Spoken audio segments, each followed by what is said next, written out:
All right. Testing, testing. Welcome, Visakha and Christine. How am I coming in? How is video? How is audio? Hello, Julie.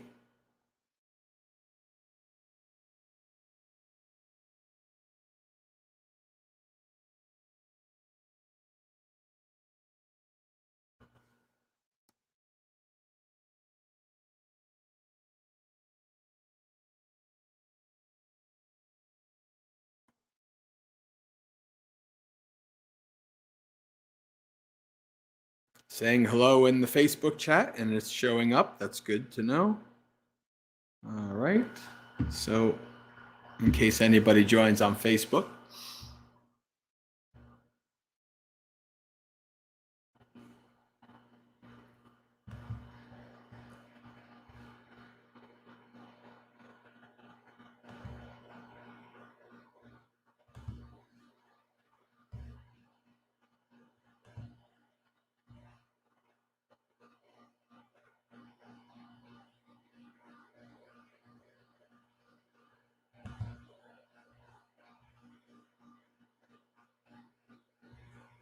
So we'll give it a couple of minutes, let people come in, then we'll get started.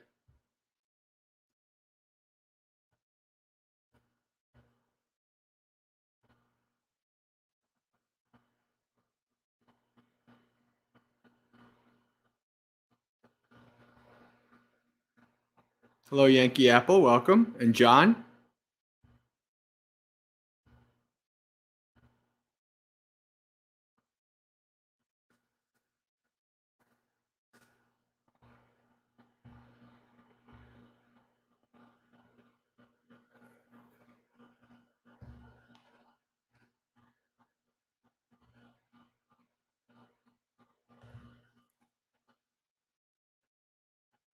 Hello, John and Audrey. Welcome.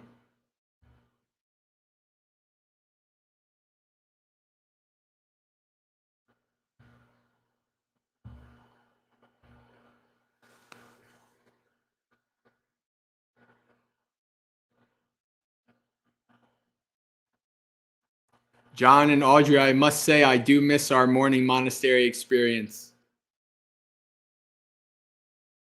But since I'm going to be here for the Vasa at Empty Cloud, probably going to not do morning monastery experience until December, just like last year.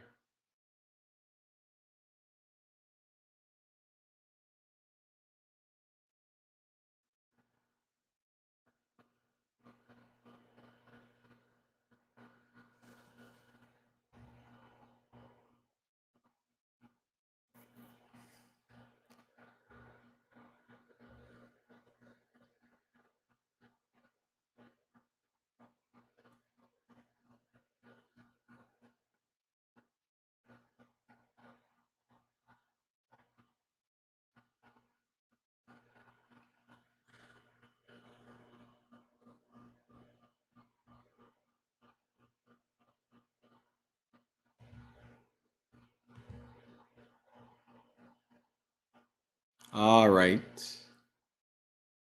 I guess we'll get started.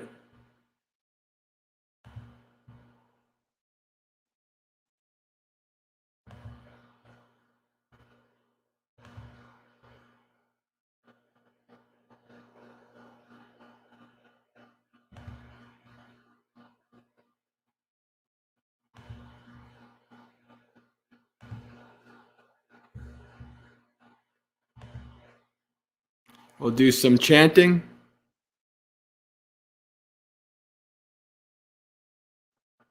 Hello, Andrew. Manuel.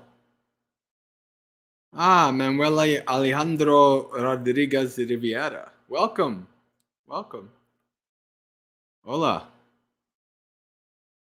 All right. So, yes, Christine, we have a few people who, although one is logged in, the couple is always there.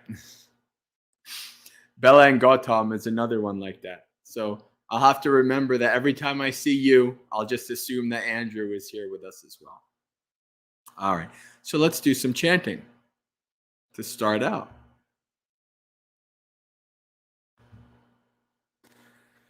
Namo tassa bhagavato arahato samma sambuddhassa. Namo tassa bhagavato arahato samma sambuddhassa. Namo tassa bhagavato arahato samma sambuddhassa. Let's see if I can zoom this in and see how that goes for you all. I think that looks big enough.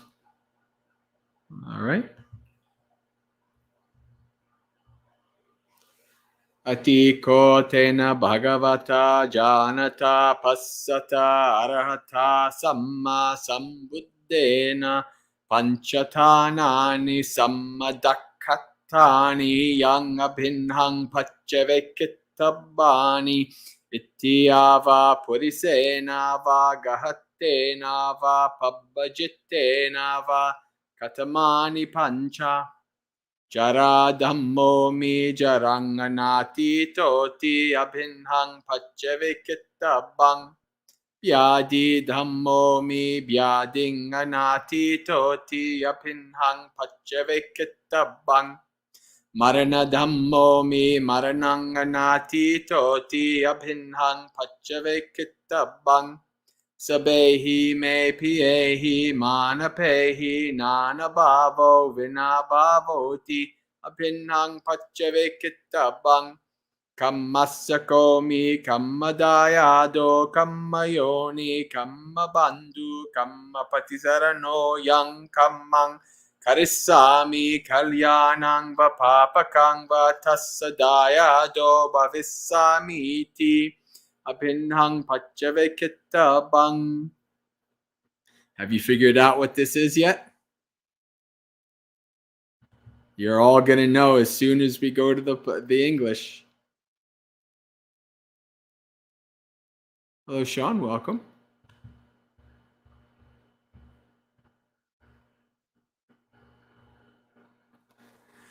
Five things have been well taught by the Sublime One who knows and sees, the Worthy One, perfectly enlightened by himself. These are subjects always to be reflected upon by a woman or a man. Householders or those who have gone forth. What are the five? I am of the nature to decay. I have not gone beyond decay, is always to be reflected upon.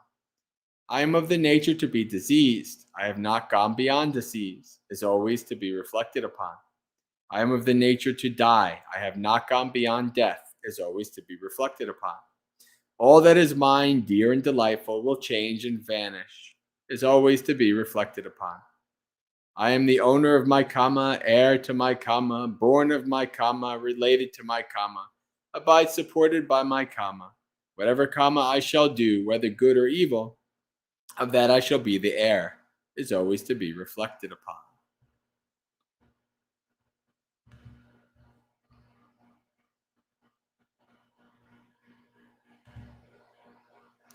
All right. Hello, Sindhu. Welcome.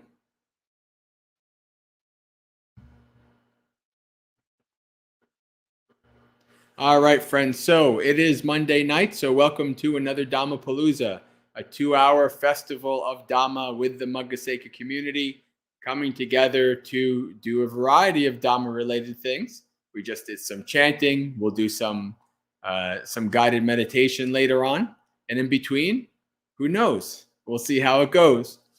So now is the time where, doing my introduction, I invite you all to, if you have any questions, you can put them in the chat. If you have any Dhamma topics you'd like me to discuss or the community to discuss, you can put that in the chat as well. And if nobody has any questions, then we'll read a sutta. So we'll give it a few minutes. And while I'm waiting for the chat, just also as well, you all know, and some of you may be new, but you are more than welcome to type in the chat, talk to each other, say hello, and if you want to talk Dhamma to each other in the chat during Dhammapalooza, also perfectly fine.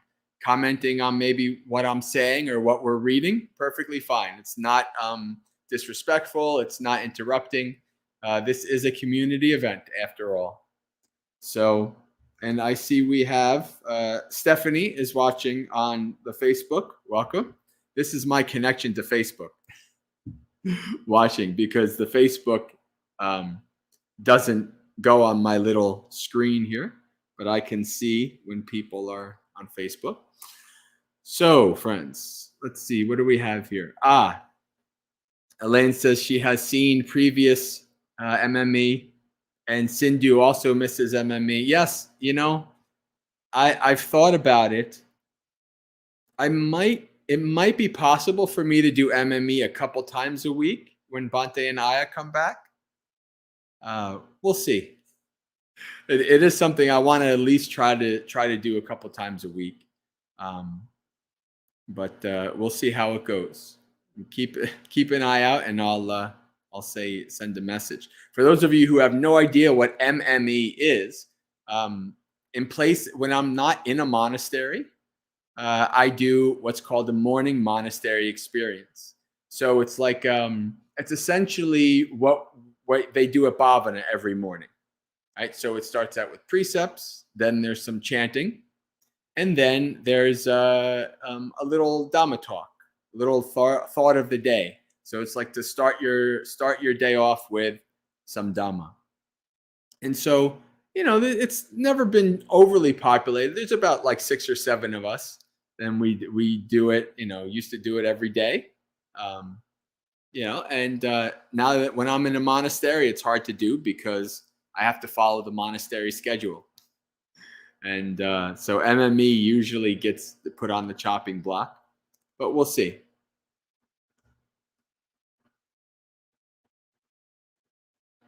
Hello, Stephanie. On Facebook? Okay.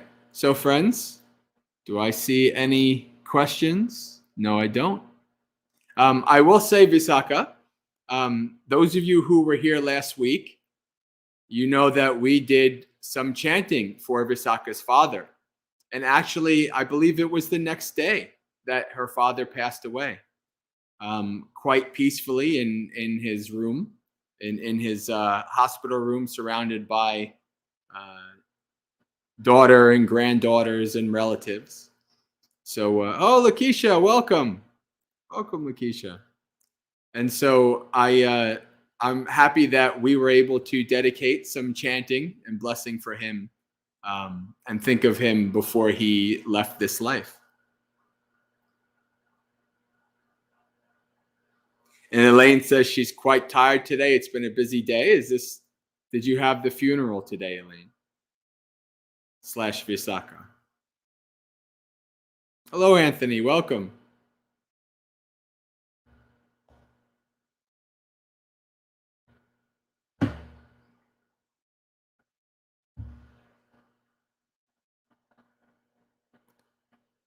Hello, PG Upasika Metika. Welcome.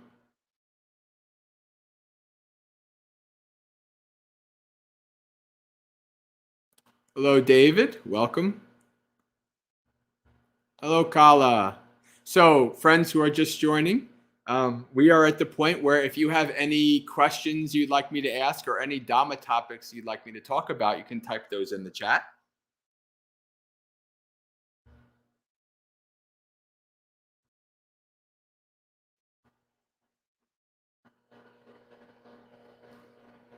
And if we have nothing, then we'll read some suttas. Hear the word of the Buddha directly.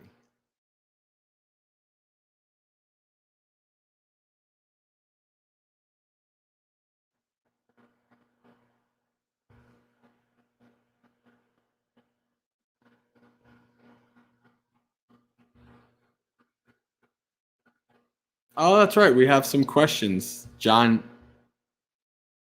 / or Audrey put a question up.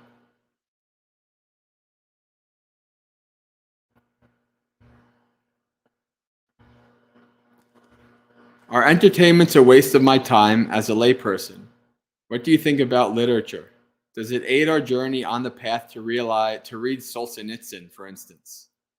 Solzhenitsyn is some good stuff. Well, it depends on what you mean by entertainment. Obviously, we use entertainments for a variety of reasons, right? We use entertainments to just let our mind mush after a long day of work. We use entertainments to maybe even more unskillfully to escape from things that we'd rather not have to deal with. So there are gradations of how you use entertainments and how skillful they were. I would not say that reading Solzhenitsyn counts as entertainment. I would say that counts as education, and that's a good thing. Even monastics, we have restrictions against watching entertainment, but we don't have any restrictions against reading things like Solzhenitsyn or watching a documentary or something like that. Anything, things that are enriching. So it's a good thing. Now, of course, you do have to be wary as a monastic because you can use even education. You can even use Dhamma as a distraction. I learned that during my seclusion one year when I was by myself and didn't talk to anybody for a month. And I was so starving for something to do in my mind that I was walking at Bhavana, and I spent probably about 20 minutes watching a little snail cross the road. And I realized, whoa, we can use anything as a distraction if we're desperate enough. Right? So what I would say is, what are you using your entertainment for? Are you using it in small doses? Or is it overcoming, people, I've heard of people who, I'm a lifelong gamer, but I've heard people play games 12 hours a day. I never did that. I had jobs, I worked and did other things in life. At least the stuff I had to do. So, but some people will, might play a video game or watch an hour of TV a day or whatever. And other people might just do it the whole day and not, do anything else skillful. So for lay people, it's more about how you use it, the intention behind why you're using it, and choosing better ways to spend your time. Reading the Gulag Archipelago is a good way of spending your time. And after that, read some, Dostoevsky. Yeah, that's some good stuff there. There's things that are even I remember Bhante G. I went into, I think I was giving Bhante G his evening drink, and I went into his room, and he said to me, he's 93 at the time or something, 92 maybe, and he says, never stop learning, Jayasara. I said, okay, thanks, Bhante. I don't plan to. Right? And so even I will, still learn evolutionary psychology and things like that, things that are kind of, and somewhat ancillary to what I'm practicing and what I'm doing. It's not a bad thing. Now, of course, number one for me as a monastic is the Dhamma. So if I'm spending all day watching history documentaries instead of studying the suttas or reading the Pali, that's not good either. But every once in a while, if I, watch something about ancient India or something like that, it can help with Buddhism. But yeah, so it's about your intention and what you're using it for and how long you're using your entertainments.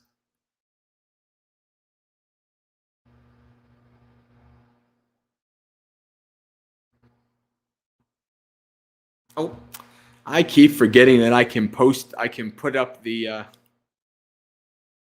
question. I'm going to get used to this new setup soon. I'm just so used to years of just saying the question. So Sindhu has a question. How we will take care of your loved one, even in the midst of your own health issues, and still follow the Dharma, the Dhamma. At time, it's difficult to all. Yeah, that it's hard enough if you don't have your own physical health issues to take care of somebody else. Being a caregiver is not easy. Being a caregiver is a very, very hard job. Sometimes even a thankless job. Right? But it can also be quite beneficial as well. It can also be something that really helps you to grow as a person, and balancing your own sanity and your own health, with the taking care of the other person. This is something that takes a lot of time to understand and to develop, and to you have to be able to have a certain level of wisdom to know um, when it's time to take care of yourself, and when it's time that you're able to take care of the other person. You also have to reflect on, um, you are not very good to the other person if you are not, if you are, have a exhausted mind. Then you're not really a help to the other person. You might do something for the other person, but then your mind will be resentful. Even if it's like your spouse, even if it's like somebody you love very deeply, even if it's your parents, if you're exhausted and you're taking care of somebody, your mind will become resentful. That's the way the mind works. So, you take care of yourself for the good of yourself and for the other person. And sometimes it's a hard thing to do, but sometimes you have to develop being comfortable with the fact that the other person's suffering. And you're just going to have to let them suffer for a little bit so that you can, so that you can take care of yourself and then come back and be a better caregiver to this person. When we are dealing with somebody who is going through some kind of illness, we don't like to see people suffer. That's why people always say about like their animals, even, you know, um, I don't know if I want my, shouldn't we just like, wouldn't it be more compassionate if we just euthanize the dog instead of having them come back and suffer their cancer and such and such? And well, just because of our feeling, just because it feels compassionate, doesn't necessarily mean it's the right thing to do. Sometimes understanding and allowing the person to suffer, at least for a little bit, while you take care of yourself, is something that will be of benefit to them and also to you. Right? So that you're not just dragged along by other people suffering and people guilt tripping you in their suffering. Oh, I'm suffering, and you're just thinking about yourself all the time, like this kind of things. Right? That's not good either. Having being manipulated and controlled because of your compassion. It's not good. You have to take care of yourself. When you take care of yourself, you can take care of others. Right? That's the simile of the acrobat. When looking after oneself, one looks after others. When looking after others, one looks after oneself. So it's very important. When you look after yourself, you have the energy and the ability to look after others.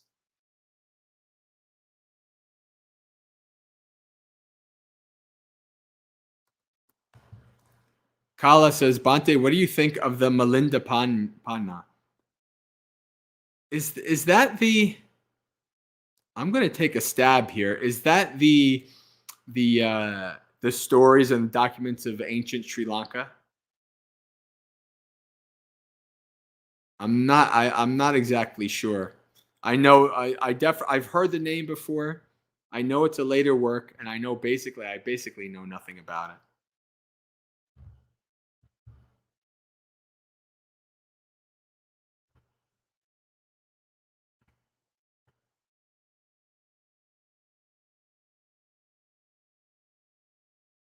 Jay Kala says is in the Kudaka.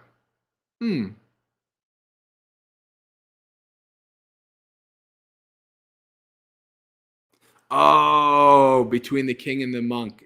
Yes, I've heard of it. I might have read a little bit of it years ago, but it's not something because it's not considered one of the early texts. It's not something that I've really read in probably many, many years. Osmantus says hello. Welcome, Osmantus. Welcome. Laura's watching, or at least very briefly was. Hello, Laura. Laura is an old coworker of mine from a long time ago, the pre-monk days. This is one of the interesting things about being able to stream now on Facebook, because all of the people who are friends with me on Facebook see me and say, oh, well, let's see what he's doing. So we have people coming briefly in and out. Let's see. Sean has a question. Dear Bante, I feel like I've had a breakthrough in right view. I'm relating to everything in a different way. Is there any advice on how to develop that further, or should I keep going with what works? Following the Noble Eightfold Path develops right view. So what I would say is, whatever breakthrough you think you've had, that's good. Don't get too attached to it. Don't necessarily expect it to last forever per se. Just observe it and watch it and see how it has changed you. You said that you feel like it's changed you. And then just keep continuing on with the path. You'll have insights, and the insights will feel very profound. And even for a couple of days, a couple of weeks, you'll feel very changed. But then normalcy will come back. And then it sounds like, well, okay, just keep going down the path. Keep following the Noble Eightfold Path. Keep doing my practice. Right? And then the next time that the causes and conditions are ripe for insights to arise, it will arise. You have no say or ability to guess when that happens.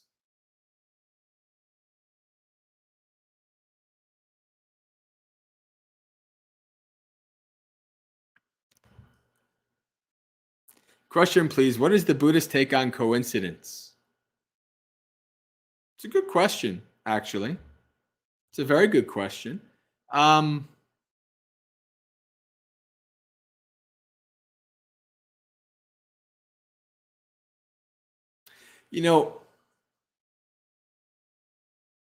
There's no such there's no Pali word, or there's nothing that the Buddha speaks directly about this. But it's very clear that we know that, Buddhism and karma is not deterministic. Everything happens for a reason. The view, like the ancient Vikings, where they're like, well, our life was written in the book, and whatever happens is going to happen. So Buddhism is not like that. Although Buddhism, we also have things are dependently arisen. Things arise. So when things happen, is it due to random things that occur, or is it due to karma? Who knows? We don't know. It could be a mix of both. So this is one of those things where we we don't get too wrapped up in when something arises. Is this a coincidence? Is it karma? Is it this? Is it that? When something comes up and it's like a coincidence, I think I contemplate it and I think about it, and sometimes I come up to a conclusion, sometimes I don't. Like how I've talked about many times before about the statement that I say, the more you let go, the more you get. Right? And so I'll tell you an example that just happened the other day. We're running low on chocolate, the hot chocolate, vegan chocolate, whatever. So I, for my evening drink, a little hot chocolate I like to have sometimes. And, I was looking at it yesterday, I was like, do I need hot chocolate no, I don't really need it. I think I'm good. And then a half hour later, I go out into the public area, go to the kitchen, and has arisen in the mail. That has arisen. I see right on the table, 2 or 3 things of hot chocolate. And I said, the more you let go, the more you get. Now, is it coincidence? I don't know. But, when coincidence happens multiple times, what could it be? This is part of the mystery of life, huh? All right.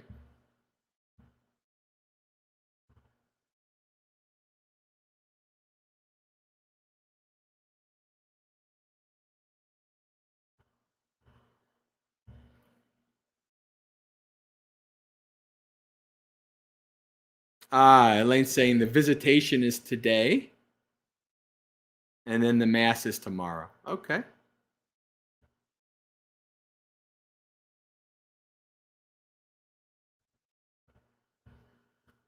I think, Elaine, that was a wise thing that you said, that you wanted to be the strongest person at the funeral to help the other people.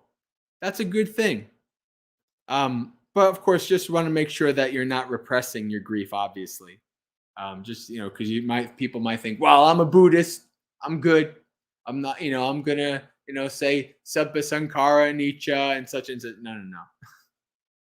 Unless you're awakened, your mind is going to be like, okay, I need to go through the stages of grieving. All right. So that's good. It's good to be strong for the people. Like, going back now, 16 years ago or so when my wife died, like I was the one who was definitely like the strongest because, her mother, like people who, it was much more of a horrible thing for them to have lost like their daughter and things. And so like, I was like, and plus I was pretty good. I was okay. And, I did my grieving process, over the years after that. But I felt like it was a good, important thing that there would be at least one person who was kind of the rock when everybody else was kind of falling apart. So I think that's a very metaphor, kind perspective. But also, it's okay for you to, cry and feel sad and all that as well. And people will want to support you, right? Because you're like probably like the matriarch, right? So people will want to come up to you and give you condolences and things like that. And it's a good thing to allow that to happen. Let them do that. Like a monk, I can wash my bowl, but people want to wash my bowl because they think it's a very meritorious deed. So it's like, well, it's much easier for me to just wash my own bowl. I don't know what you're going to do with my bowl, right? But I said, no. People want to do good deeds for me, so I'll allow it. Let me do. It's a part of me letting go and also allowing somebody to do something good. So, when people want to come up to you and console you and things like that, you can let them, let them do their good deed. And of course, just be wary that most people have no idea what to say at a funeral. And they'll say the stupidest, most inappropriate things. So that's a good Buddhist practice to understand how uncomfortable people are with death and how they have no idea what to do in those kind of situations. So you can have lots of compassion and metta for them as they stumble through. All right.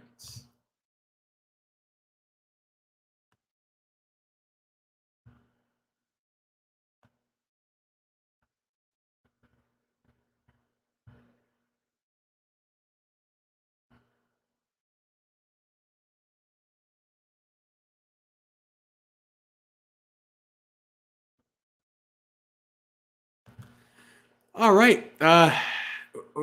Metika has an interesting question. As a matter of fact, I heard about this because somebody posted this in the Discord, Sangha. First, I was like, okay, I'm kind of interested in AI, but what does this have to do with Dhamma?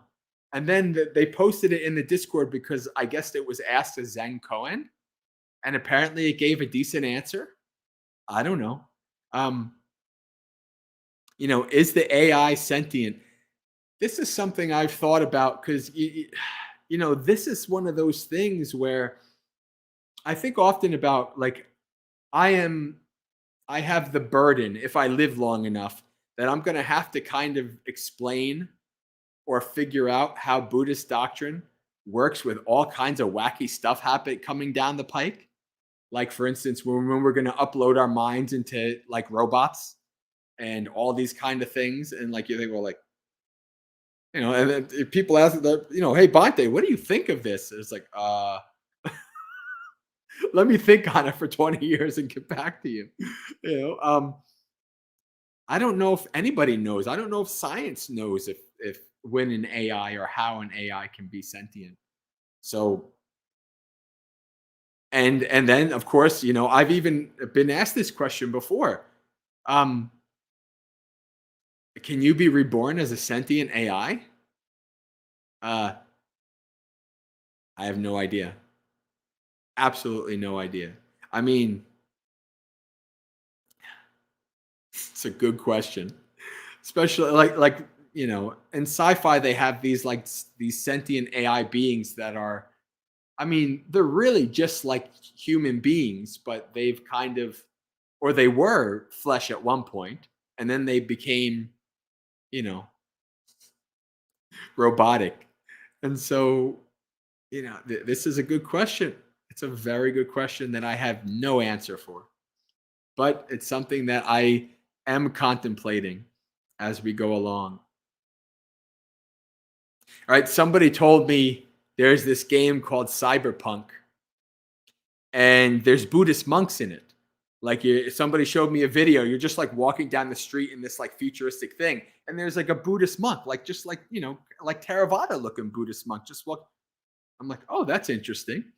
And apparently, these Buddhist monks in this cyberpunk world are against any kind of technology, which is not really a Buddhist thing.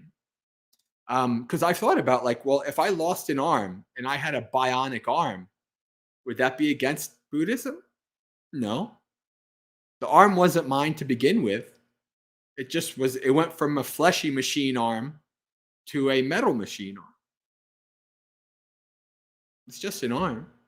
But then some people will say, well, how much of the body do you take away before what is you is not there anymore? These kind of things, right? Very interesting questions. And I'm going to be asked these questions a lot over over my life as long as I'm a monk. So that's about as that. So instead of an answer, I gave you my thought process.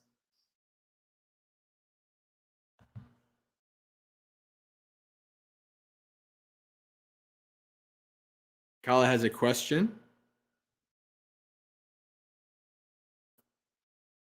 All right. What sutta do you find most inspiring? There's probably a bunch.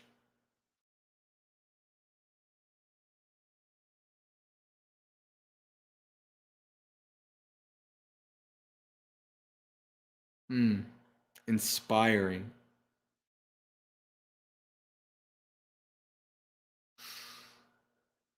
I can't think of just one. Are there any suttas you find confusing or uninspiring, difficult?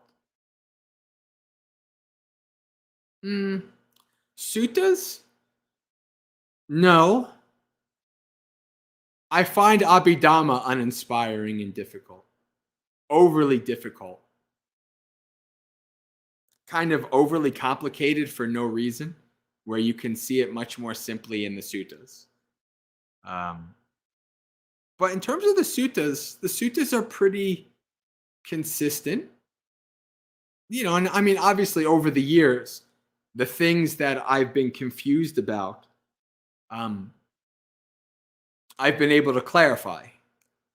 from the suttas in terms of, through my own practice, through, being able to talk to various monastics about it, these kind of things, and just giving it time to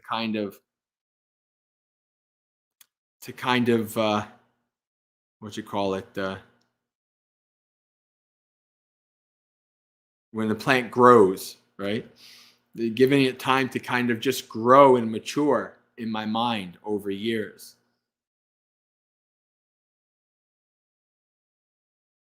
I guess inspiring, once coming up to my mind, is the crest of the standard. I like the crest of the standard. I like the concept of the lion roar. What I post in the Discord every day, that's for inspiration. That's the Buddha telling us, to how to practice, how to be inspired. I like the in the Mahaparinibbana Sutta, the monks who, when the Buddha passed on, were not like screaming and crying and beating their breast and rending their hair, but peacefully meditating and reflecting. Well, the teacher has told us that that which is liable to arise is liable to cease. How can it be otherwise? Like, that's very inspiring as well.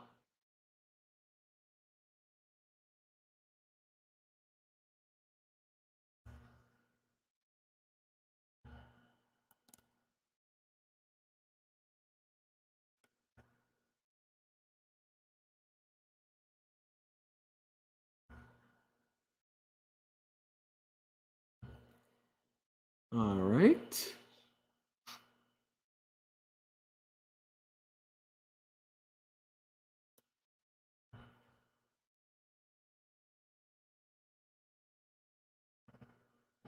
Sean is heading out. Have a good one, Sean. All right. Osmanthus has a question. What about resentment and hatred of someone who has passed?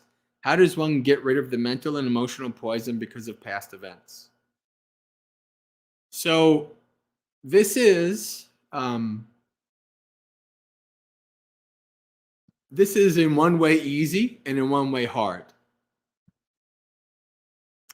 It's hard in that because the person is passed, there's no hope of any kind of reconciliation, forgiveness, any kind of acknowledgement of the hurt done. And so what's left is you and your own mind. And so what I would suggest here is reflecting on the fact that this person is gone. Now I want to work on my own mind and letting this go and being able to forgive. It might take years, but I want to work on this for my own benefit. I want to work on this so that my mind can be freed from these mind states and at peace. You can even make a little aspiration like that for yourself. Every day that, to work on this, to work on letting it go and understanding it's not going to just go away soon. It's not going to go away quick. It's not going to go away just because you say a bunch of words every day. It is something that you're going to have to work with. It is something that you're going to have to try to do your best to maybe understand the person as much as possible. Like, think about things possibly from their perspective, their point of view. Try to investigate why they might have done the things that they've done. And not to condone what they've done that might have hurt you, but just to understand and just to view them from the perspective as a being in samsara that is full of greed, hatred, and delusion like yourself. And has very little ability to know what is skillful and wise in the world. They're just kind of, dropped off in this place. And if you're lucky, you have, parents that teach you how to kind of navigate it well. But even your parents can only get you so far. And you're kind of stuck in this world, in this samsaric state, just trying to do your best. And due to various causes and conditions, you have various mind states. You act in various ways. And you hurt other people and you hurt yourself. Right? You can also reflect on that they are the owners of their action. There's Majjhima Nikaya number 5, or not Majjhima Nikaya, Anguttara Nikaya. I think it's 5.56, but it's called Removal of Resentment. And the Buddha gives 5 ways to remove resentment or anger towards a person. First is to practice metta. Next is to practice compassion. Next is to avoid them. You don't have to worry about that. They're gone. Next is to practice equanimity. And then the last is to reflect on that they're the owners of their karma. So you can do that advice as well. That's good advice. But it will take time. But if you keep at it and you keep practicing in this way, you keep trying to understand as best as you can. You keep trying to practicing letting go and forgiving, and eventually you will, and you'll be free of that.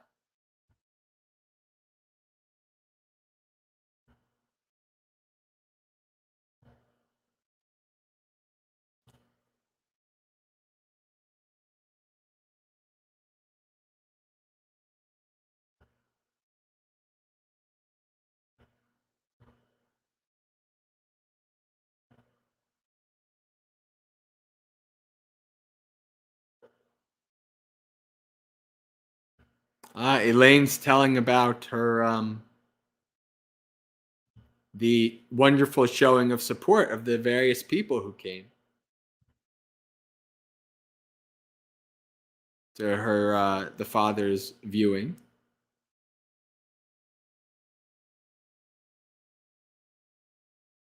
Even a Hindu gentleman. Interesting. All right.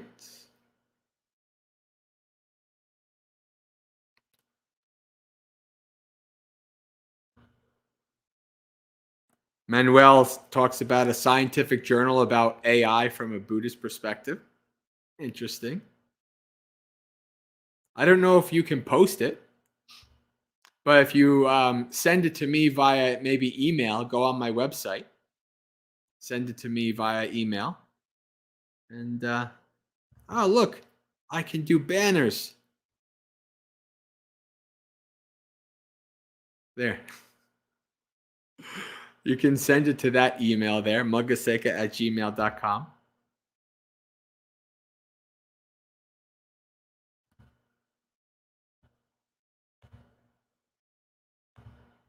All right.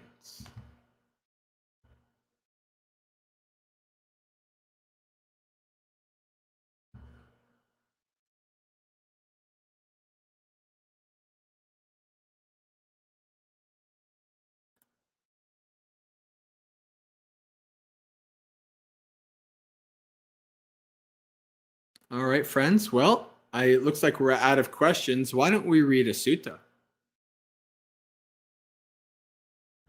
Let's see where we're at here. I have a decently small sutta.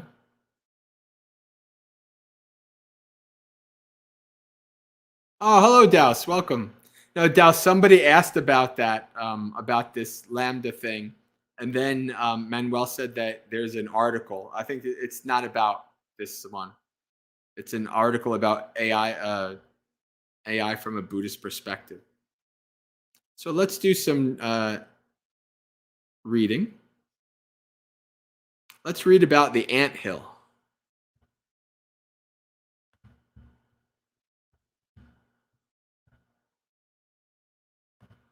The fact that I can share a tab is just really so cool. This program is great. All right.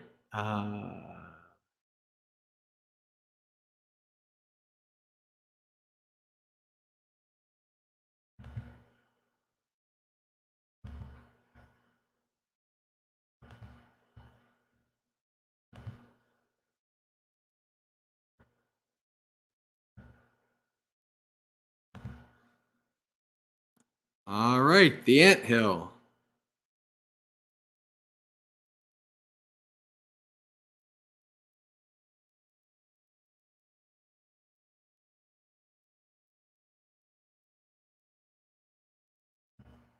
I see. Oh, welcome, Jojo.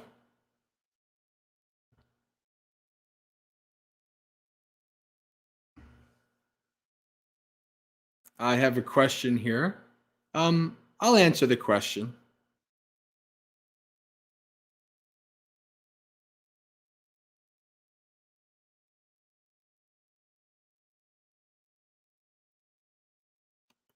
Let me put it up. Can I have a share screen and this come up at the same time? Wow, I can. All right. What are some good arguments against atheism or materialism from a Buddhist perspective? I have trouble putting into words why I think the Buddha's words is true to skeptics or curious people. If you go to Digha Nikaya number 1, the Buddha actually talks about the various different perspectives and how they differ and are I want to say he would say they're inferior per se, but he explains why people believe certain things on various different grounds. One of them is, of course, the annihilationists, which is, like you say here, atheist materialist types. Although not all annihilationists are completely materialist, but some of the perspectives were. Um, Honestly, what I don't see the point in debating or arguing um, things that are essentially not falsifiable. You know, if somebody has set their whole worldview based on essentially what is falsifiable slash like the scientific method. Unfortunately, there is these days something called scientism, where like people who don't have a traditional religion, now the science is their religion, which is a little much. Um, Science is not meant to be followed like a religious figure, but anyway. So what I would say is this: there's no need to like argue or fight or try to convince anybody about it. You know, you could send them over to secular Buddhism stuff if you really wanted to like have them, talk to them about this. Secular Buddhism kind of is good at gutting out all the good parts of Buddhism, um, and making it very kind of like dry, psychological. You could show them that. They might understand that. Um, you could um, have them check out the book "Why Buddhism is True," which is not about why there is rebirth and such and such. It's a book by an evolutionary psychologist who teaches a course at Princeton called Buddhism and Modern Psychology, which is a course I took years ago on Coursera. It's really cool.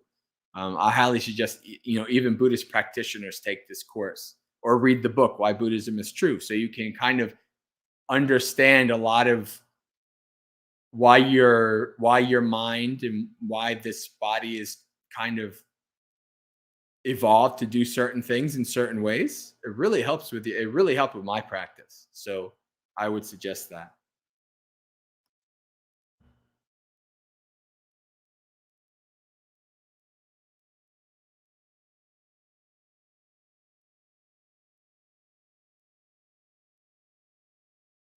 Yes, I also agree, Douse is saying that atheism and theism are both require faith. Yeah, pretty much.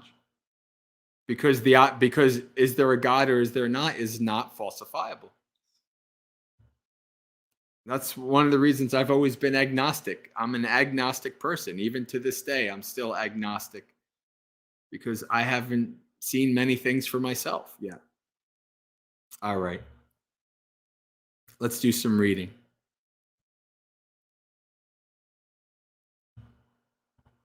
At one time, the Buddha was staying near Savatthi in Jeta's Grove, Anathapindika's monastery.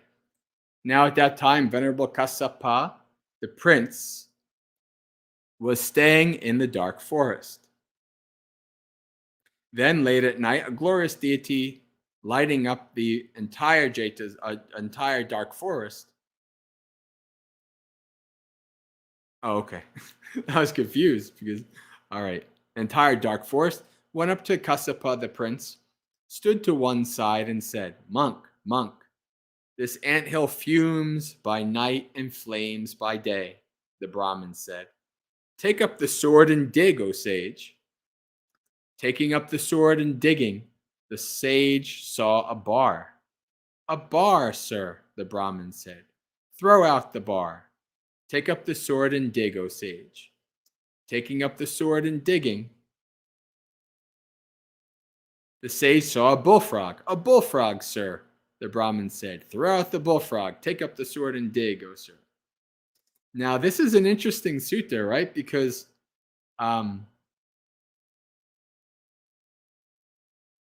hello, Polish friend. Rahuload. Yeah, welcome. So, yeah, Jojo, Digha number 1, exactly. So this is an interesting sutta, isn't it? Those of you who are used to reading many, many suttas, this seems quite different, doesn't it?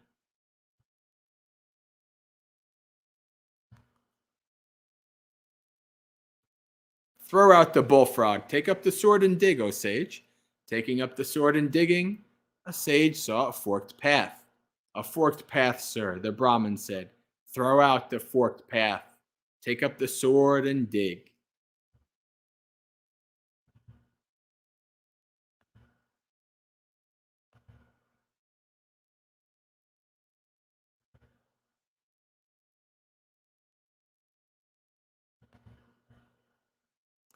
Take up the sword and digging, the sage saw a box. "A box, sir," the Brahmin said. "Throw out the box. Take up the sword and dig, O sage." Taking up the sword and digging, the sage saw a tortoise. "A tortoise, sir," the Brahmin said. "Take out the tortoise. Throw out the tortoise. Take up the sword and dig, O sage." Taking up the sword and digging, the sage saw an axe and block. "An axe and block, sir," the Brahmin said. "Throw out the axe and block. Take up the sword and dig, O sage." Taking up the sword and digging, the sage saw a lump of meat. "A lump of meat, sir," the Brahmin said. "Throw out the lump of meat. Take up the sword and dig, O sage." Taking up the sword and digging, the sage saw a dragon. Ooh. Imagine digging up a dragon, huh? All right. Just check in the chat.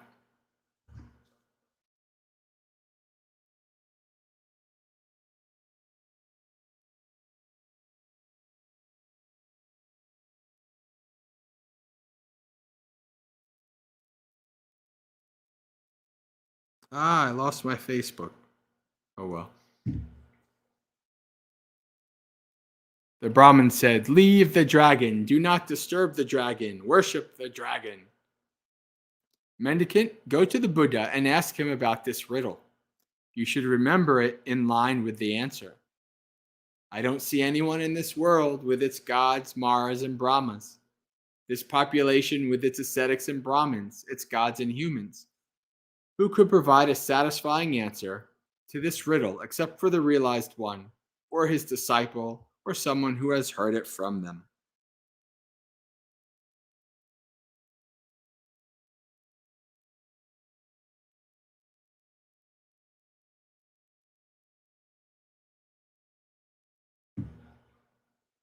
That is what the deity said before vanishing right there. Then when the night had passed, Kassapa the prince went to the Buddha, bowed, sat down to one side, and told him what had happened. Then he asked,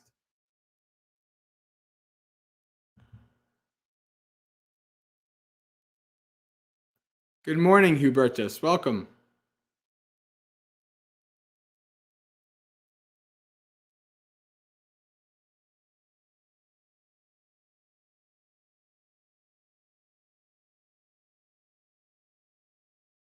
Buenos dias.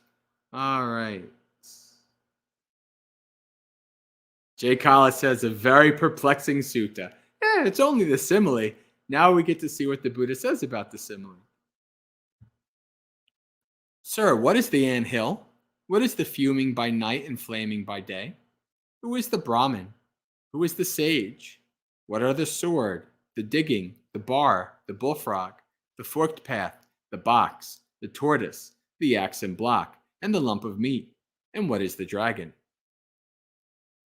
Mendicant anthill is a term for this body made up of the four primary elements, produced by mother and father, built up from rice and porridge, liable to impermanence, to wearing away and erosion, to breaking up and destruction, the anthill. Thinking and considering all night about what you did during the day, this is the fuming at night. Isn't that interesting? Right? When you go to your evening meditation and you go to sit down and follow your breath, and most of your meditation, your mind is thinking about what you did that day and what happened and what people did to you and all these other kind of, various things.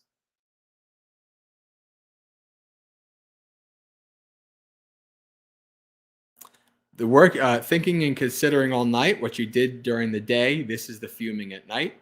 The work you apply yourself to during the day by body, speech, and mind after thinking about it all night, this is the flaming by day. Brahman is a term for the realized one, the perfected one, the fully awakened Buddha. Sage is the term for the Seka, the Maggaseka. Sage is the term for the trainee mendicant. Sword is a term for noble wisdom. Digging is a term for being energetic. Bar is a term for ignorance. Throw out the bar means to give up ignorance. Take up the sword, sage, and dig. So the sword, take up noble wisdom and be energetic. Do the practice, follow the path. So, and what are you digging up as you're going deeper along the path? Bullfrog is a term for anger and distress.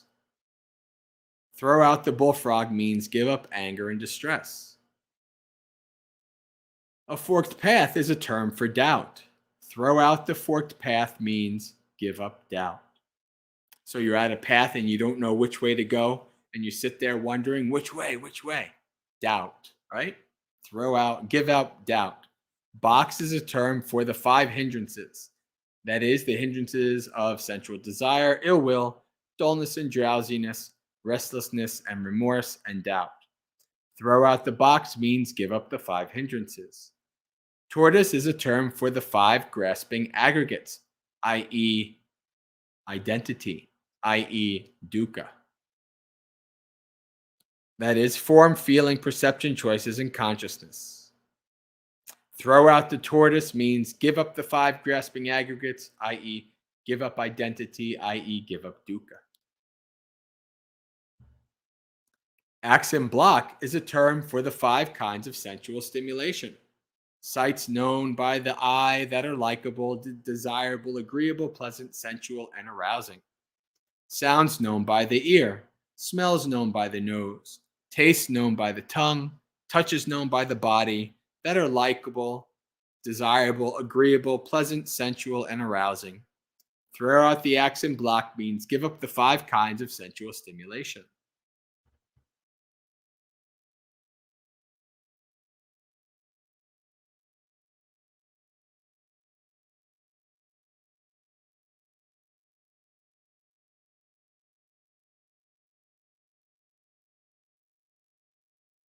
Remember, Jay Kala, that Kasapa is a clan name. So there are many, many Kassapas. Gautama is a clan name. Sariputra is a clan name. Moggallana is a clan name.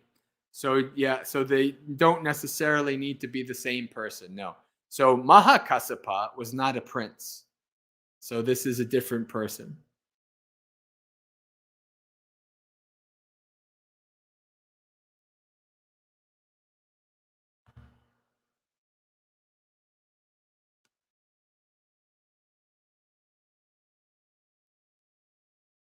Jim, can you see it on the screen? Hello, Jim. Welcome.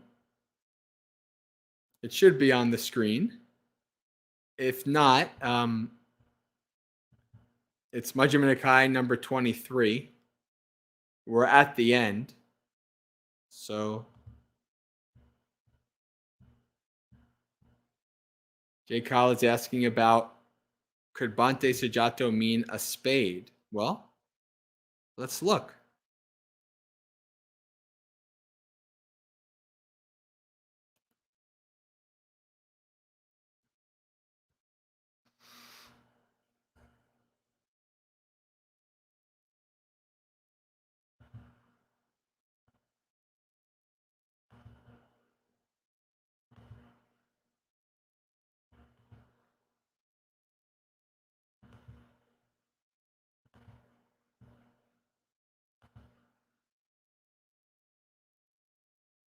No, okay, so this is interesting, right? So the Pali word here is sutta, and it means, the number one meaning that I'm familiar with it is a science, an art. But it also means a knife or a lance. So no, it means it doesn't mean shovel.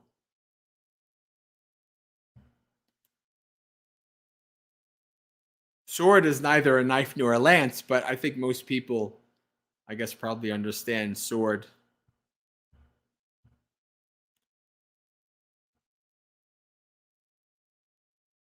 Throw out the axe and block means giving up the 5 kinds of sensual stimulation. Lump of meat is a term for greed and relishing. Throw out the lump of meat means giving up greed and relishing. Dragon is a term for a mendicant who has ended the defilement, so for an arahant. The naga is something that the Buddha does call arahants multiple places in the suttas. It's an epithet for somebody who has become awakened. Naga is a term for a mendicant who has ended the defilements. This is the meaning of leave the dragon, do not disturb the dragon, worship the dragon. That is what the Buddha said, satisfied Venerable Kassapa. So one thing I will say here is that the translation, Bhante Sujato translates bhikkhu not as venerable, but as mendicant. Ayasma, which is the word being used here, is somebody who's old, like venerable, long-lived. So when you see venerable for this Kassapa, this is not a bhikkhu. This is not a monastic.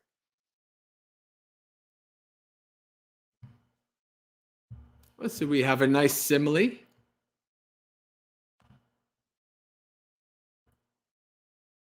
All right, so let's stop the share, and we're back.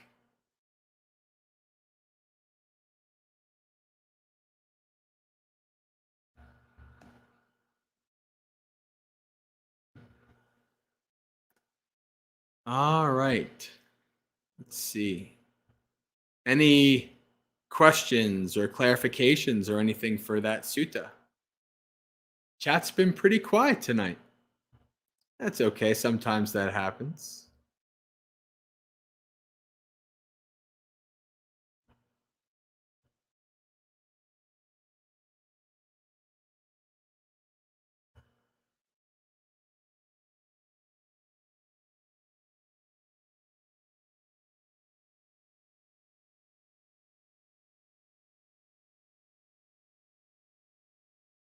I'm just going to give it a minute to see if the chat.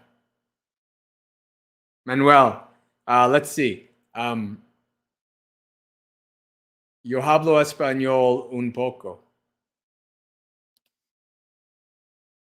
My brother-in-law is Peruvian. I've been to Peru. I have um, partially learned Spanish multiple times in my life, and now I am working on becoming fluent with it so that I can teach Dhamma in Espanol.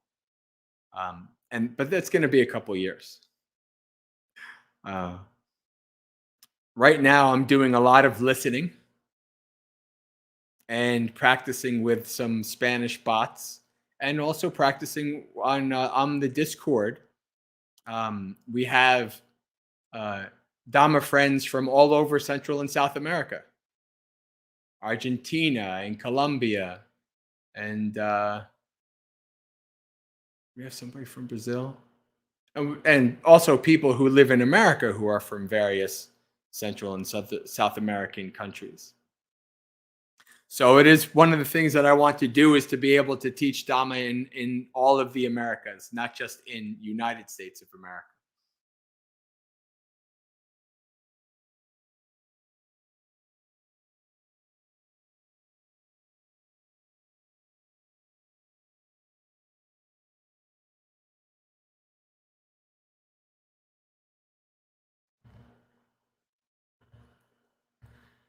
Hubertus has a question. If we give up the 5 khandhas, then what is left? And who are we, Bhante? Until you become awakened and then become extinguished from your last body, you don't give up the 5 khandhas. So when you give up the 5 khandhas, you're extinguished.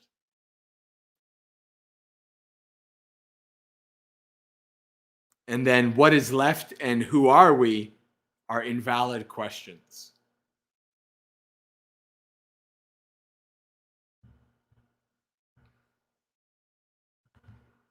What are the defilements? This might be an interesting thing to go up. See, now that with this new stuff, there's so many opportunities. I'm going to share a screen.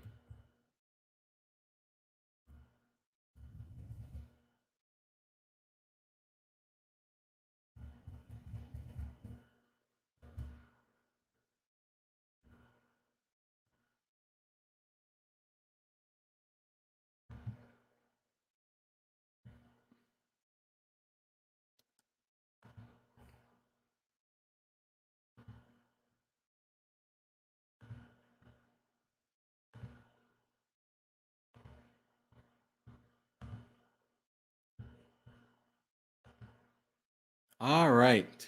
So this is a mind map I made called All the Defilements. So if you follow Thai Forest teachings, you'll hear this word a lot, kilesa. Although kilesa is actually not a word that you see often in the early texts. So this is like, I made this mind map so that I could kind of clarify it in my own mind years ago when I was trying to figure out all of these things. So we can see here, let's see, can I zoom in, right? All right, beautiful.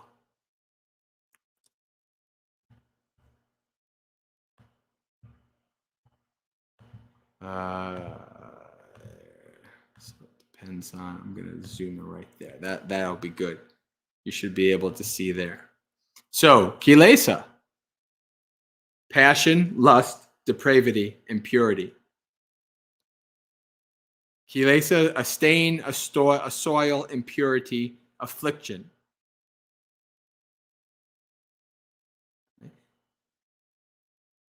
Its occurrence in the Pitakas, the suttas, is rare, and later works very frequent, where it is approximate tantamount to our terms of lower and unregenerate. That's a degenerate nature. But so this is what a defilement is, and so let's see all the defilements.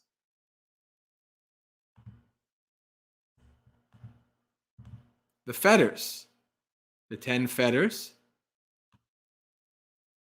Fetter means a bond, right?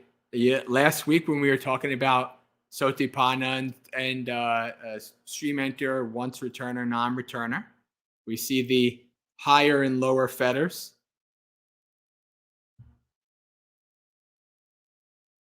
And then the hindrances. We just talked about the hindrances in the sutta. Then the asavas, the taints. You've heard that one before.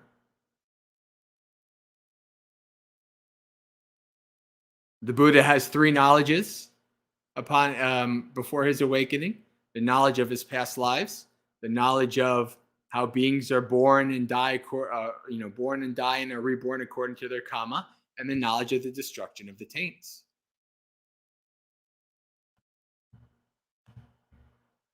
The anusayas, underlying habitual tendencies.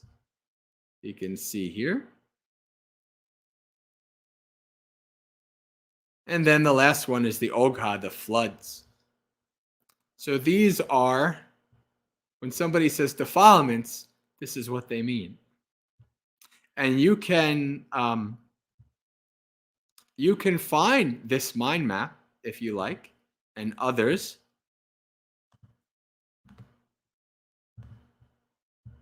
by going to that link there that I'm going to post.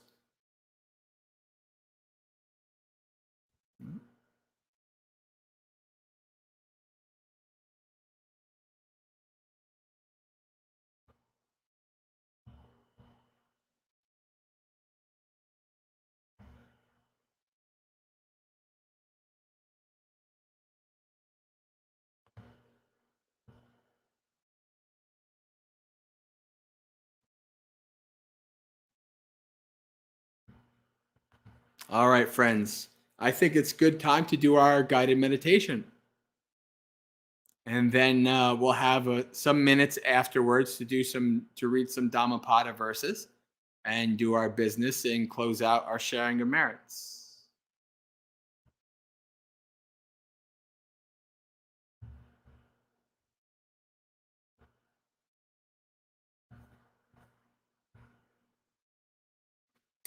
All right.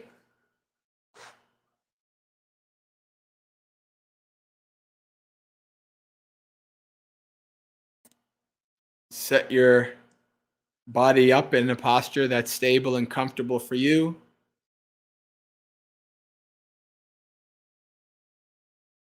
And close your eyes.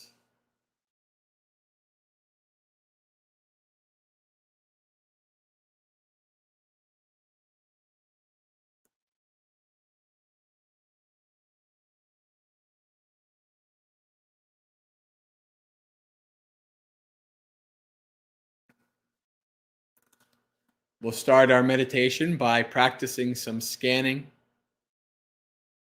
We'll start at the feet and move all the way up to the head. We do this for 2 reasons. The first is to slowly bring our mind from the external to the internal, focusing on this mind and body.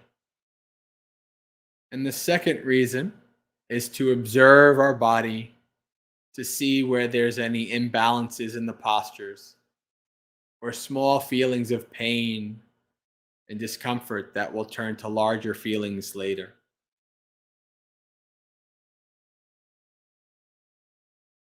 So start by bringing your awareness, your attention to your feet. By this, it's meant that pay attention to any sensations that you can notice in that part of your body. The feeling of the feet pressing against the floor, against the cushion, the opposite leg, however the feet may be placed.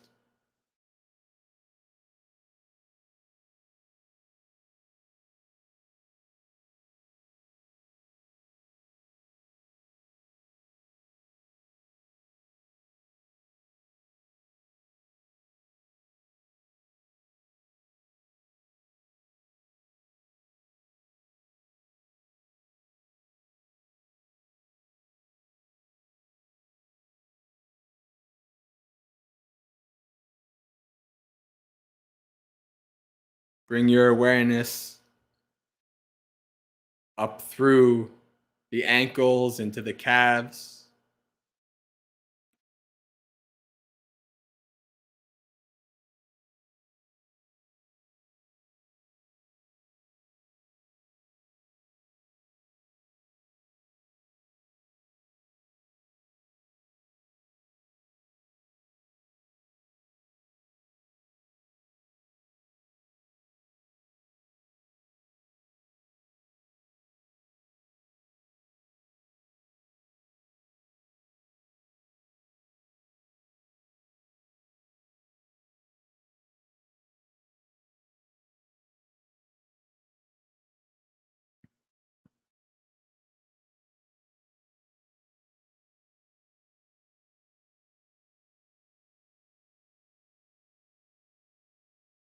Through the knees and into the thighs.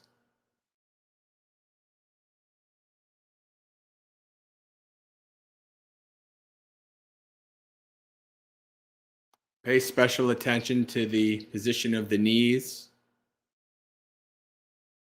how that impacts your posture.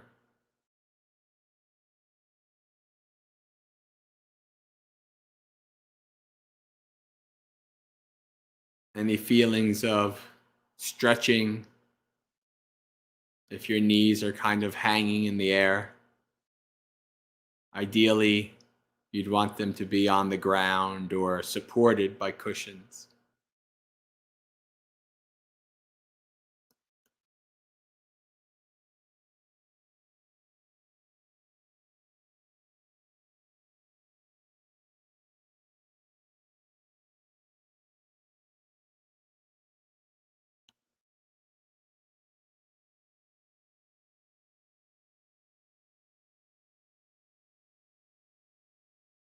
Was the feeling of the thighs pressing against the cushion, the chair, the couch?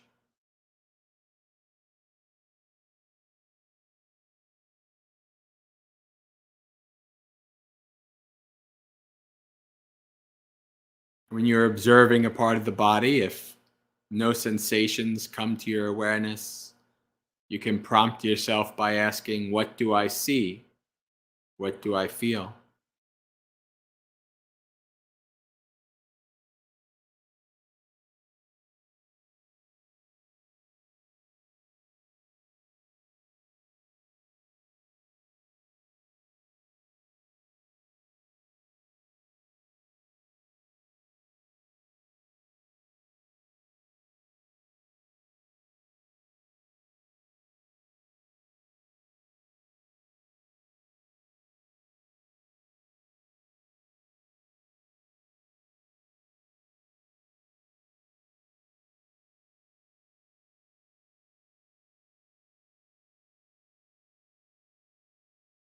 Bring your awareness up to the hips and pelvis. Observe how the position of the hips and pelvis impacts the posture, both of the lower body and up the spine. This is an important part of the body to observe for your posture. If you're on a cushion, check to make sure that the buttocks is evenly distributed on the cushion. The sits bones are balanced.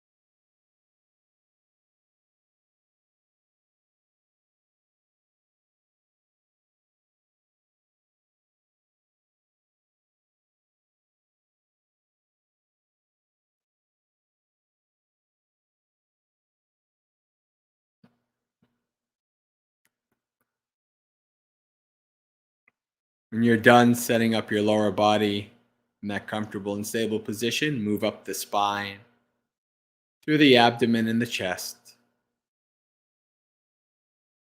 Ideally, it's best that your spine is in its neutral position, not bent, hunched over, leaning left and right. When the spine is compressed in any way, that is a general cause for back pain in meditation, especially if sitting for an hour or more.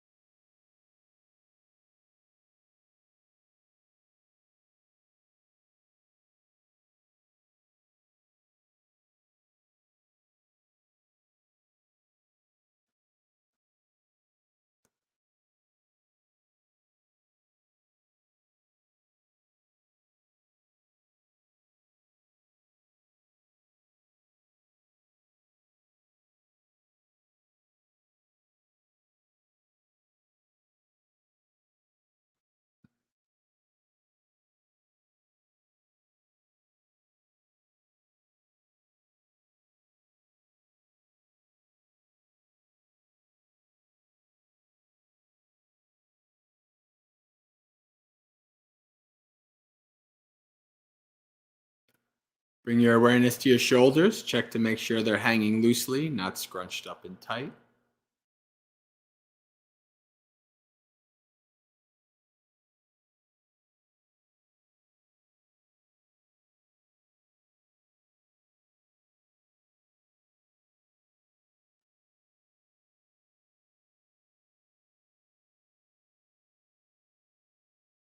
Then down through to the elbows and hands.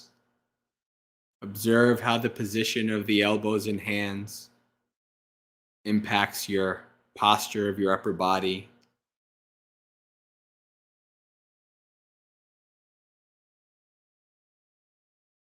How it impacts the spine.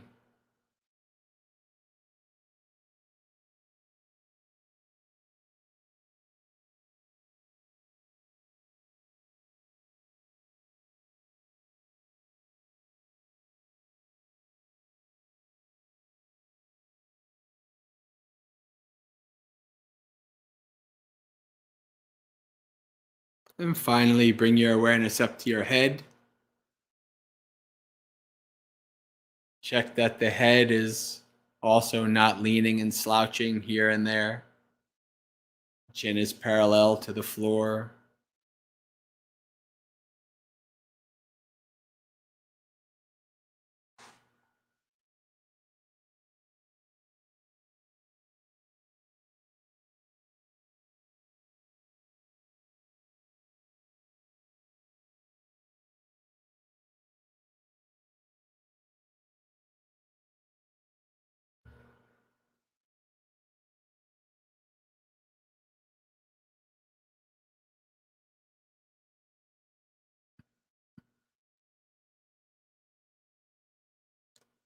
And when you're done setting up your body in a comfortable, stable position, let the body go and take 3 deep breaths.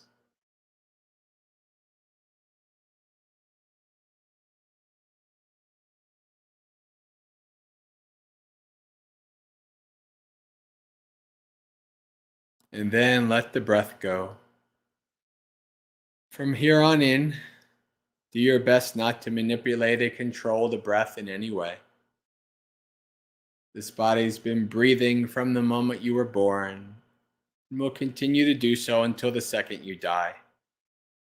It doesn't need you to do its job.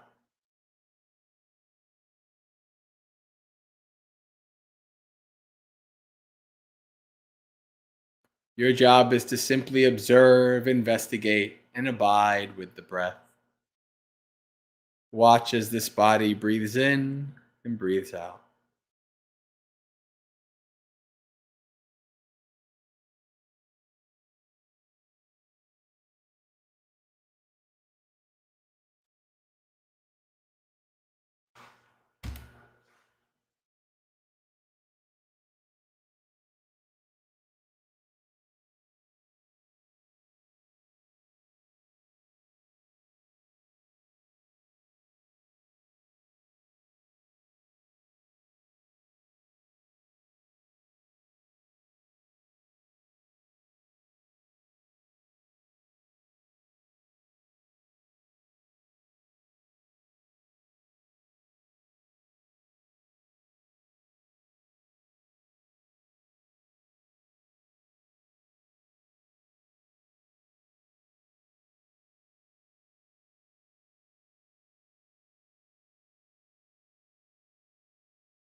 You may find most prominent the feeling of the air going in and out of the nostrils.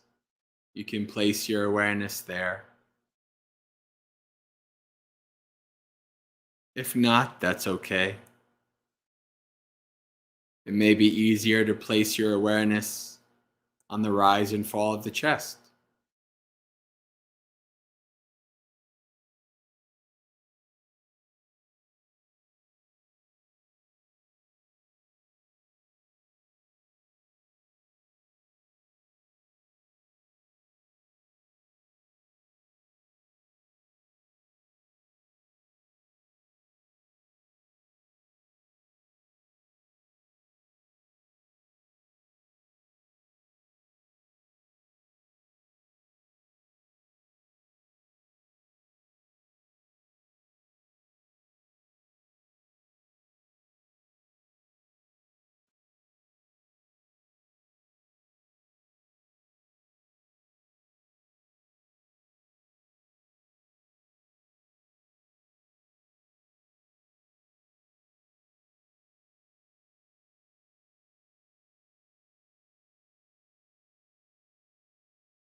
As you're following your breath, the mind will become bored, will seek to run away to the past or the future, across the world or the galaxy, anywhere but on the breath.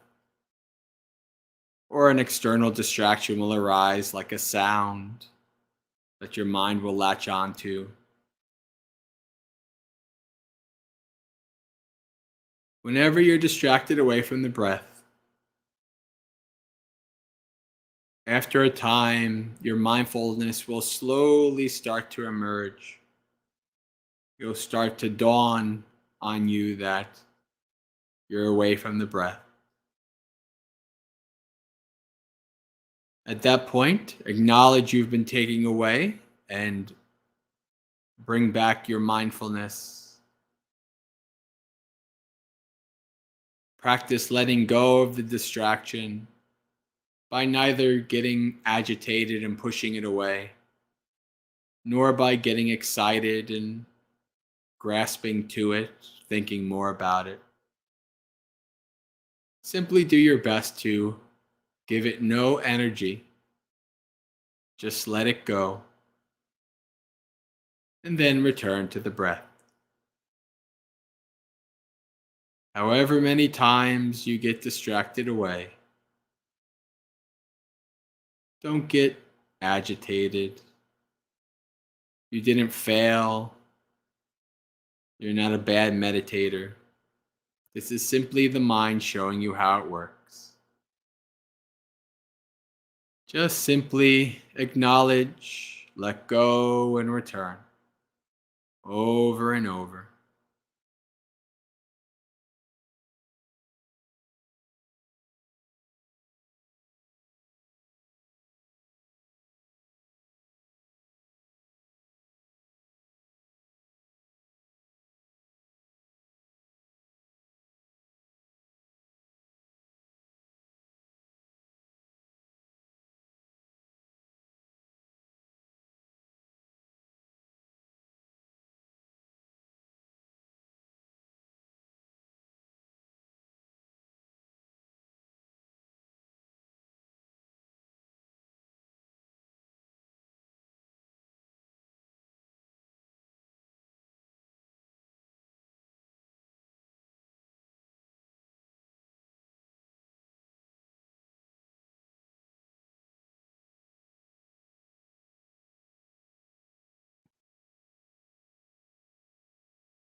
While following your breath, every once in a while, check in with the state of your mind.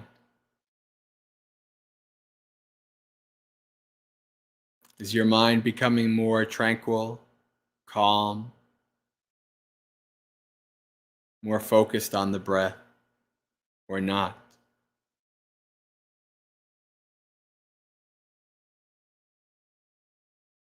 As your mind becomes more tranquil and calm,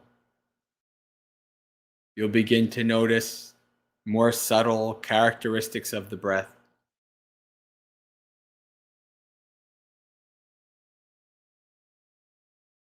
Sometimes the breath is long and deep, sometimes short and shallow.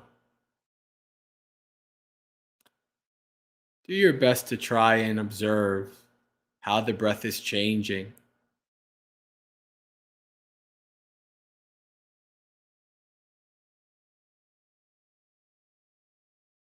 Try to investigate the breath as deeply as you can. Observe its subtle characteristics.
Acknowledge, let go, and return.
Slowly open your eyes.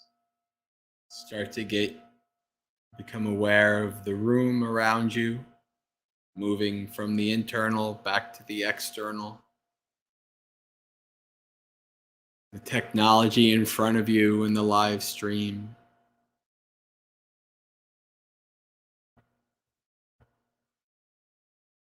Can observe your mind and compare it to how the mind was before the live stream.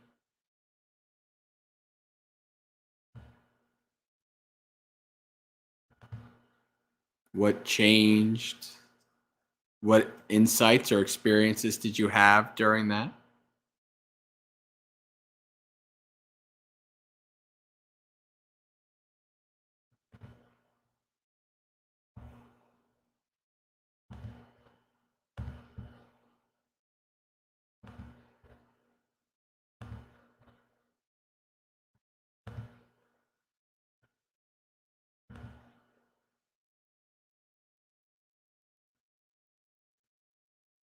Let's read some Dhammapada for maybe about 5 or 6 minutes, and then we'll close out.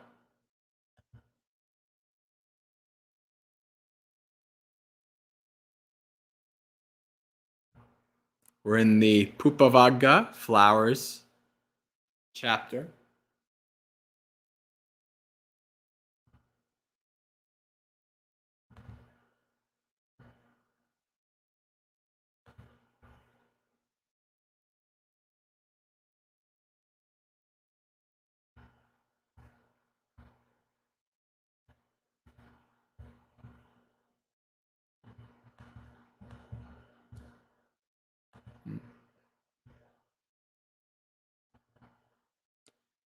Who shall overcome this earth, this realm of Yama, and this sphere of men and gods?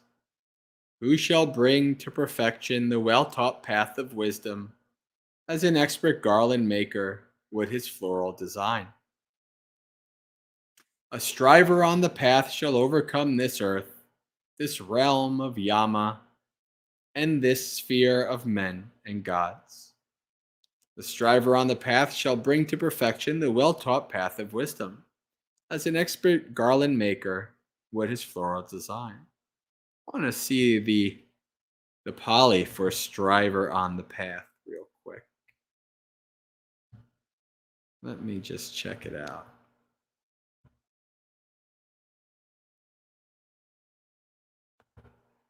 Seiko, yeah. The path. All right. Almost. I was just going to check to see if it was Mudga Seika. Just in case. But that is exactly what Mudga Seika is. Mudga instead of Pataving Seika. I like the way Bhante Buddharikita translates that.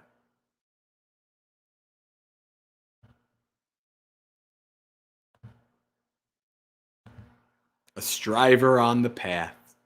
That's a pretty cool way of saying it. All right.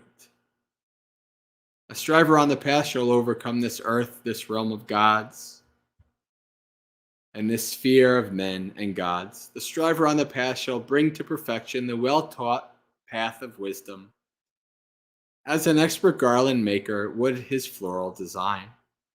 Realizing that this body is like froth, penetrating its mirage-like nature, and plucking out Mara's flower-tipped arrows.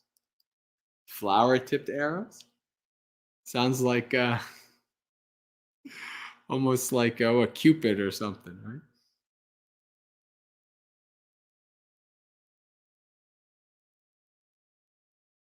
Flower-tipped arrows of sensuality go beyond sight of the king of death, that's Mara.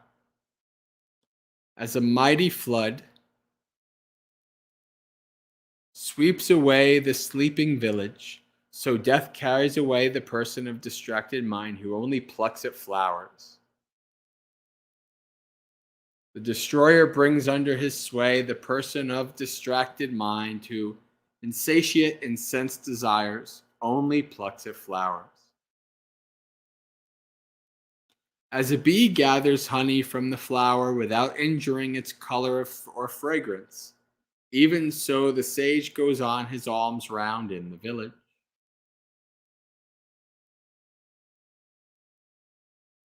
Let none find fault with others.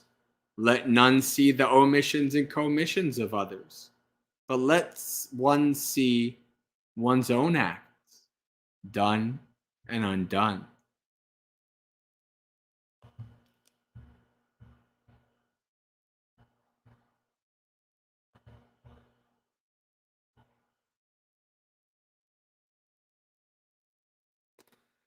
Like a beautiful flower full of color, but without fragrance, even so fruitless are the fair words of one who does not practice them. So in modern parlance, we would say a person who talks the talk, but doesn't walk the walk. Like a beautiful flower full of color and also fragrant, even so fruitful are the fair words of one who practices them. As from a great heap of flowers many garlands can be made, even so should many good deeds be done by one born immortal.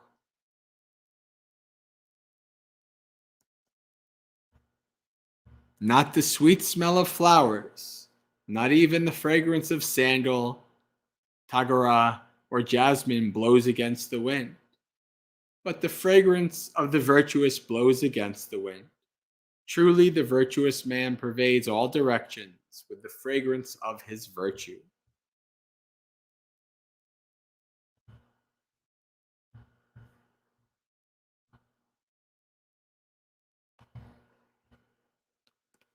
Of all the fragrances, sandal, tagara, blue lotus, and jasmine, the fragrance of virtue is the sweetest.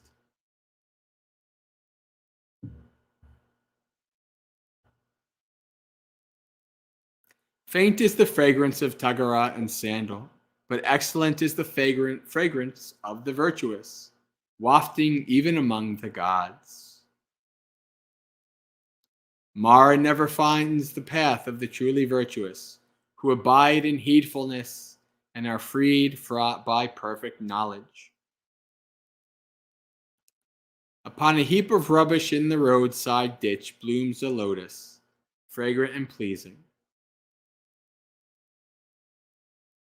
Even so, on the rubbish heap of blinded mortals, the disciple of the supremely enlightened one shines resplendent in wisdom. All right. So now, friends, we come to the end.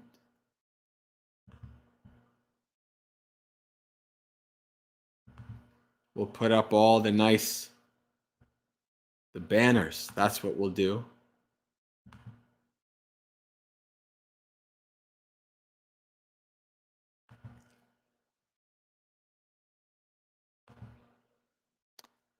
Oh. So, friends, if you're unaware, we have a website, maggaseka.org. This is a website where I post fairly frequently every time I do a video, upload a video, do a live stream, write an article, all kinds of things like that, and share various things. You can go to maggaseka.org. On the right-hand side, you can put in your email and subscribe, and you'll get an email every time I update. Likewise, on the YouTube, you can click on the bell and subscribe, click on the bell, do all that jazz, and you'll get an email when I go live or when I upload a video. We also have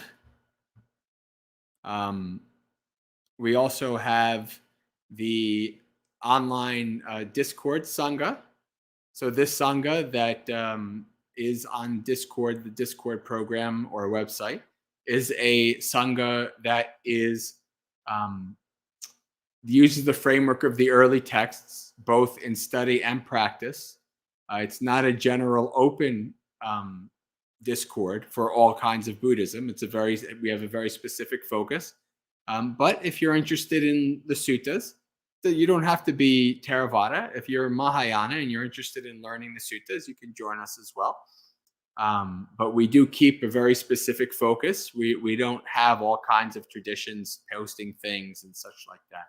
So if you're interested, you can send an email to muggaseka@gmail.com and to get an invite to join us on the Discord.